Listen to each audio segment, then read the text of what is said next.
معبود کائنات کا لاکھ لاکھ شکر ہے کہ اس نے ہمیں انسان بنانے کے بعد اشرف المخلوقات بنانے کے بعد امیر المؤمنین قائد المہاجرین غالب کل غالب اسد اللہ غالب علی بن ابی طالب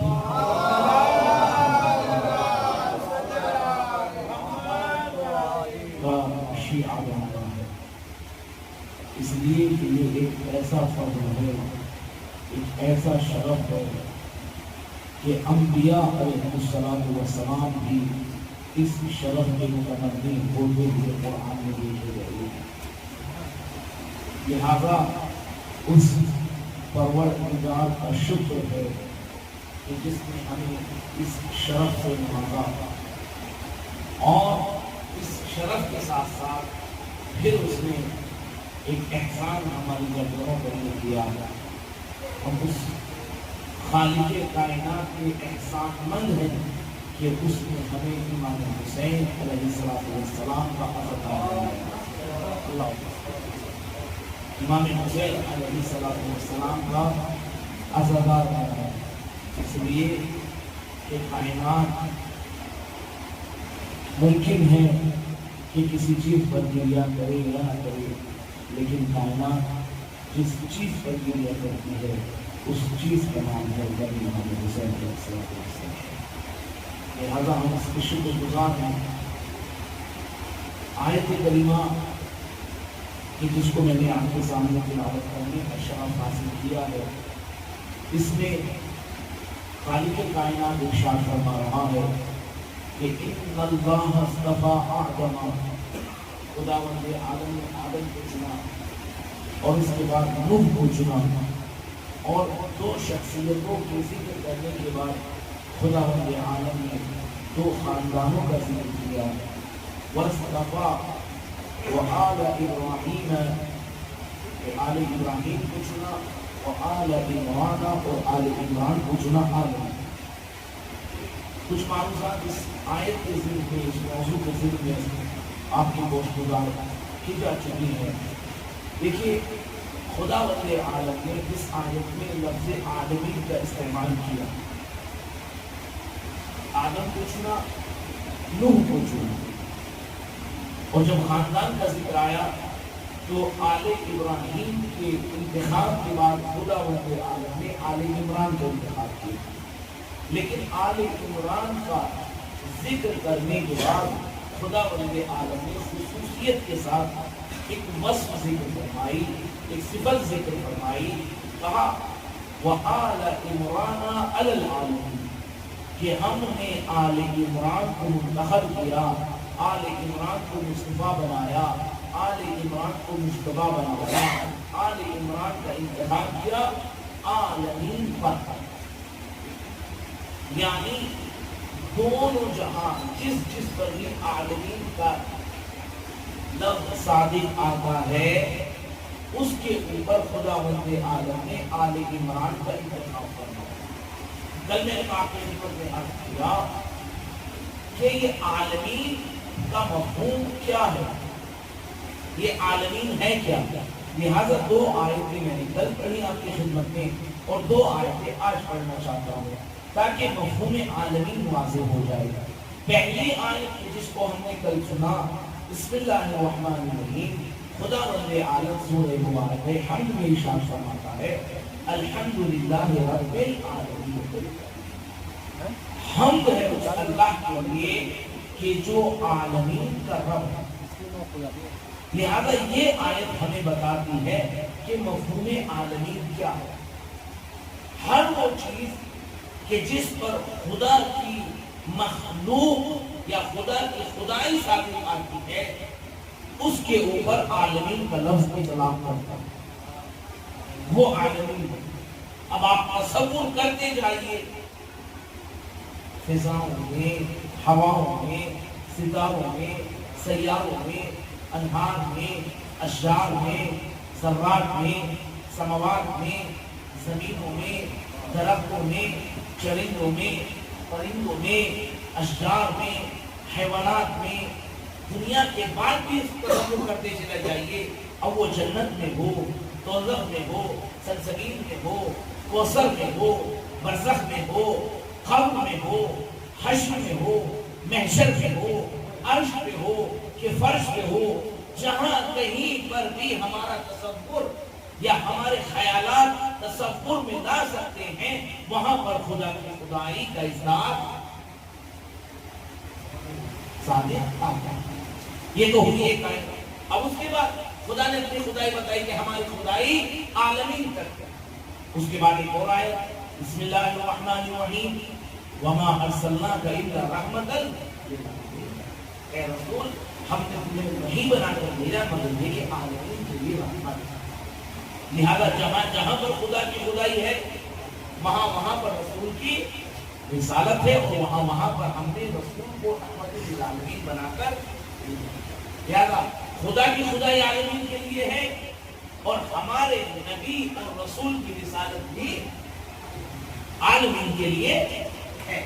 اگر آپ یہاں تک آ گئے ہوں تو اب میں آپ کے اذہان کو تھوڑا آگے لے کر چلوں اور ایک تیسری آیت پڑھوں۔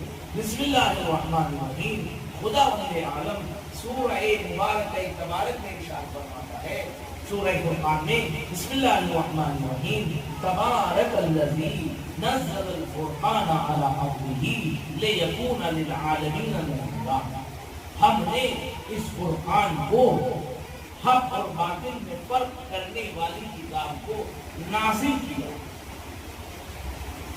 کیوں؟ لیکون للعالمین نذیرا، تاکہ یہ کتاب عالمین کے لیے نذیر ڈرانے والی ہو، عذاب جہنم سے، عذاب آخرت سے ڈرانے والی۔ لہذا خدا کی خدائی عالمینی ہے، رسول کی رسالت عالمی ہے، اور اس کے بعد قرآن کی ہدایت بھی عالمی۔ تین آیتیں، پہلے توحید ذات خدا، اس کے بعد رسول کی رسالت، اور اس کے بعد قرآن کی ہدایت۔ اب آئیے چوتھی آیت، بسم اللہ الرحمن الرحیم، خدا وند عالم قرآن مجید میں ارشاد فرماتا ہے، اِنَّ اول بیت وضع للناس للذی ببکۃ وہدی للعالمین للذی ببکۃ مبارکا وہدی للعالمین، پہلا گھر جو روئے زمین پر بنا، اس کائنات میں بنا، اس زمین کے اوپر بنا، وہ کس کا گھر تھا؟ اللہ کا۔ اول بیت وضع للناس، پہلا گھر جو لوگوں کے لیے روئے زمین پر بنا، سینہ زمین پر بنا، وہ کون ہے؟ اللہ کا گھر۔ اول بیت وضع للناس للذی ببکہ، یہ جو مکہ میں، جو مکے میں، کیا ہے اس گھر کی صفت؟ مبارکن، وہ گھر مبارک، وہ ہدی للعالمین، ایک صفت مبارک ہے، اور دوسری صفت کیا ہے کہ وہ عالمی مبارک ہوا جب اس کو قبلہ بنایا گیا۔ دیکھیں توجہ چاہ رہا ہوں، یہ مبارک اس وقت ہوا جب اس کو قبلہ بنایا گیا۔ دیکھیں خدا وند عالم نے جناب آدم کا پتلا بنایا، وہ پتلا ملائکہ کے درمیان رہا، بالکل رہا، مگر خدا وند عالم نے کسی بھی فرشتے کو، کسی بھی ملک کو سجدہ کرنے کا حکم نہیں دیا۔ سجدہ کرنے کا حکم کب دیا؟ سجدہ کرنے کا حکم کب دیا؟ فَإِذَا بسم اللہ کے لیے لہذا یہ چوتھی آیت۔ قبل اس کے کہ میں آگے بڑھوں، اس آیت میں دو چیزیں ہیں۔ پہلی چیز یہ ہے کہ یہ گھر ہے مبارک، مگر مبارک کب سے ہے؟ کب سے ہے مبارک؟ اس لیے کہ جناب ابراہیم اور اسماعیل کے بنانے کے بعد زمن پیغمبر تک یہاں پر بت رکھے ہوئے تھے، تو کیا جب بت اس کے اندر رکھے ہوئے تھے کب سے مبارک ہے؟ کب ہے مبارک؟ کب ہے مبارک؟ یہ اس وقت مبارک ہوا جب اس کو قبلہ بنایا گیا۔ دیکھیں توجہ چاہ رہا ہوں، یہ مبارک اس وقت ہوا جب اس کو قبلہ